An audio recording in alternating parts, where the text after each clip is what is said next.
Po Abu Bekri ka qenë khalife me vasijet nga Muhamedi sallallahu alaihi wasallam.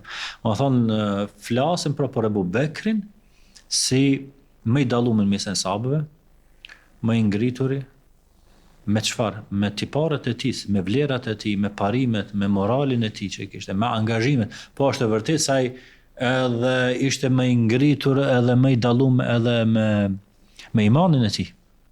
Po ai që e bën të dalloj me imanin ishte angazhimi dhe veprat e tij. Domethënë detyrimisht ishte shumë bujar, ishte shumë adhurues i madh i Zotit, ishte shumë i përkushtuar ndaj fesë, ishte shumë për aty që sakrifikonin për, andaj kjo detyrimisht e ngriti edhe imanin e tij, saqë domethënë pejgamberi nuk kishte fjalë tjetër përveç se thoshte nuk mund t'i dal hakësh askujt.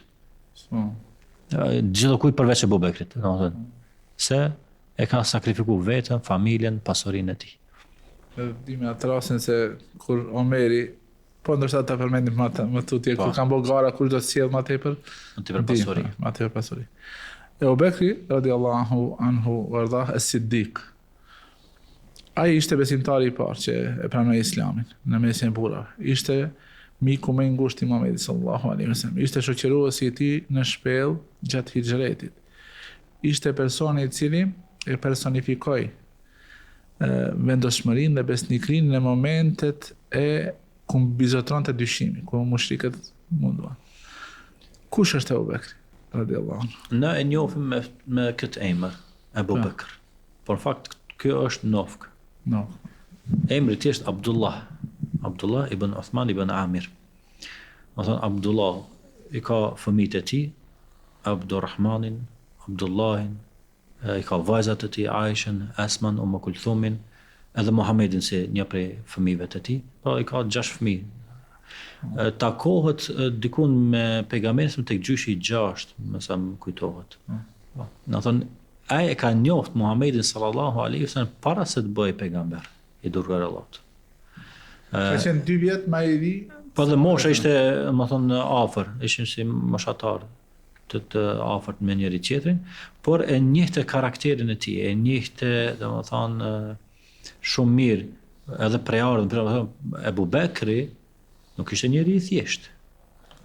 Dhe kjo të bën pak me kuptu se ishte njeri me pozitë dhe nam në shoqërinë një prej prisave e Mekës, po. Prisave, me thonë biznesmen i sodit, një tregtar i suksesshëm, familjar, po edhe në mesin e arabëve atje në Mekë atëherë në atë kohë ishte i dalluar për nga modestia, për nga mëshira, për nga bujaria, për nga mençuria, inteligjenca e tij, njihte personat, do njihte për shembull edhe familjet, do njihte edhe preardhën, kjo ishte diçka që është e theksuar tek arab që është